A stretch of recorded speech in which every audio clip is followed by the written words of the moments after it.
What's up internet, Kevin here on TLD. Now as many of you are aware, this last Friday was the release of the PS4, and if you saw our unboxing vid, you'll know that we grabbed one for ourselves and been messing with it this whole past weekend, and thankfully we were not one of the guys to get a bricked system like you've been seeing reported left and right on the internet. And now that we spent some time with it, we wanted to give you guys our first impressions of the system so far, including a tour of its interface and currently available features. So let's take a look.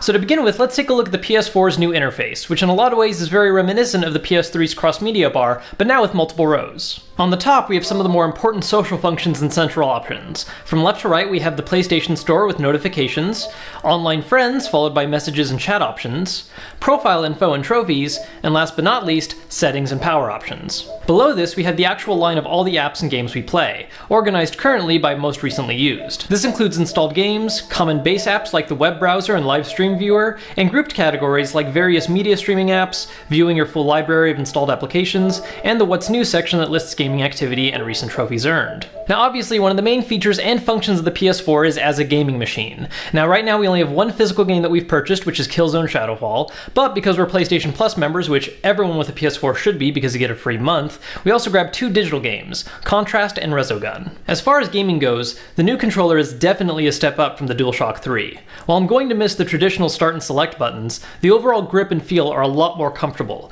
and the R2 and L2 work much better as actual triggers rather than that odd half step between button and trigger the DualShock 3 made. Visually, Resogun is actually the best looking game so far thanks to the sheer amount of craziness that happens on it, and how smooth everything is during.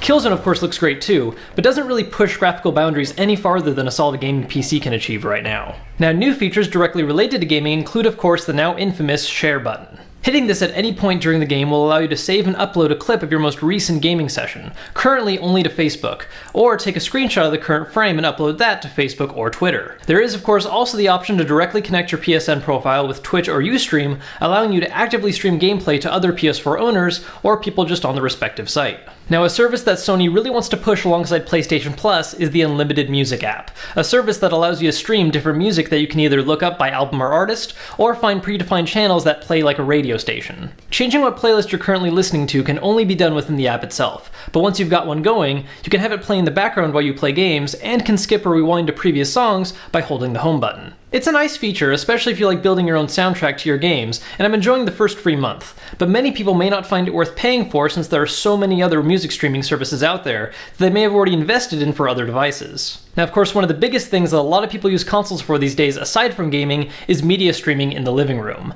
A lot of the really popular options are here, including stuff like Netflix, Hulu Plus, and Amazon Video, but we also have some more specialized options like Crunchyroll for anime fans, and NBA Game Time and NHL Game Center for sports fans. Now one cool thing is that you can simultaneously run one game application and one media application without closing either, so you can switch between games and movies without losing progress, though opening a different game or media service will close the same kind of application.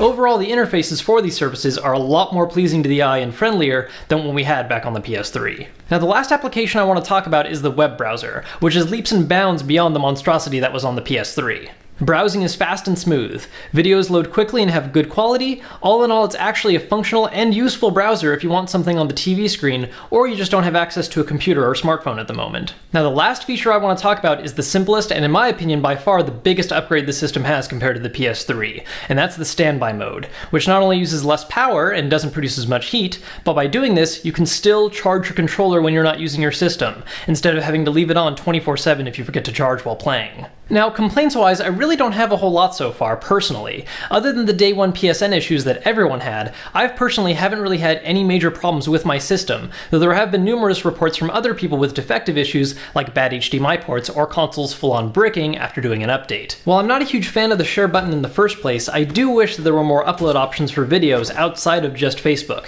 and hopefully this is something Sony will work to expand as we get farther into this system cycle. Overall, I'm happy with the PS4 so far. While reports of systems bricking are of course a bad thing, those of you that have working systems or are getting a working replacement soon will find the system very solid. It does a much better job at multimedia and has a much better interface than the PS3 did, and while sharing options are currently limited, they're very easy to learn. If any of these opinions change, or if we discover new features or new problems, we'll let you guys know in future updates. For now, I'm just going to play Killzone Shadowfall a lot and bring you guys a review of it as soon as possible, as well as maybe doing one for Resogun because that game is just stupid addicting. Till then, if you guys enjoyed this vid, please make sure to hit that like button to let us know. know. And if you're not a subscriber, make sure you become one, because we've got more content on the way for PS4, and later this week, Xbox One.